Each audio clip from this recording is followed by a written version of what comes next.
guys, இன்னைக்கு நம்ம Ramzan special sheer kurma செய்ய போகிறோம். அதுக்கு வந்து நான் டாப் வீல் ப்ரௌன் கலர் சேமியா எடுத்திருக்கேன். ஒரு கடாயில் நெய் ஊற்றி இந்த சேமியாவை நல்லா ப்ரௌனிஷாக வறுத்துக்கோங்க. இப்போ முந்திரி பருப்பு, சாரை பருப்பு, வெள்ளரி விதை, காஞ்ச திராட்சை, அப்புறம் ட்ரை டேட்ஸ், இது பட்டை கிராம்பு எடுத்துக்கோங்க. ஒரு பாத்திரத்தில் வந்து நெய் போட்டு முந்திரி பருப்பு, லவங்கம், பட்டை, அதுக்கப்புறம் சாரை பருப்பு, வெள்ளரி விதை இதெல்லாம் போட்டுட்டு நல்லா ப்ரௌனிஷாக நல்லா வறுத்துக்கோங்க. வறுத்துட்டுக்கப்புறம் நான் 2 பேக்கெட் சேமியாவுக்கு 2 லிட்டர் பால் எடுத்திருக்கேன்.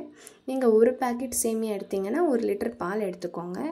இந்த பால் வந்து நல்லா பொங்கணும். நம்ம பால் நல்லா பொங்கின உடனே நம்ம சேமியாவை போட்டுடலாம். பால் நல்லா பொங்கிடணும். நல்லா இப்போது சேமியாவை போட்டுட்டு நான் 2 லிட்டர் பாலுக்கு வந்து 1/2 கிலோ சர்க்கரை நம்ம ஸ்வீட்டுக்கு ஏற்ற போல் நம்ம எடுத்துக்கணும். இந்த சேமியா வந்து டக்குன்னு போட்டுறாதீங்க. நம்ம கையால் எடுத்து போட்டிங்கன்னு வைங்களேன், நம்ம கலரும் போது நல்லா ஒட்டாமல் நல்லா இதுவாக இருக்கும். அதுக்கப்புறம் நான் 1/2 கிலோ சர்க்கரை எடுத்திருக்கேன். உங்கள் டேஸ்ட்டுக்கு எடுத்துட்டு உங்களுக்கு சர்க்கரை கூடுதலாக வேணும்னா நீங்கள் போட்டுக்கோங்க. இந்த மாதிரி நல்லா கலரணும்.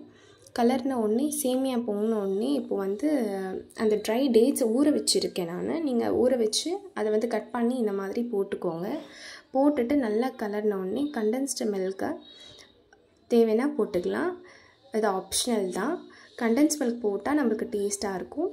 அதை இறக்குன உடனே நம்ம கசகசா மேலே போட்டுக்கலாம். போட்ட உடனே நம்ம ஷீர் குர்மா ரெடி. சப்ஸ்கிரைப் பண்ணிவிடுங்க மறக்காமல்.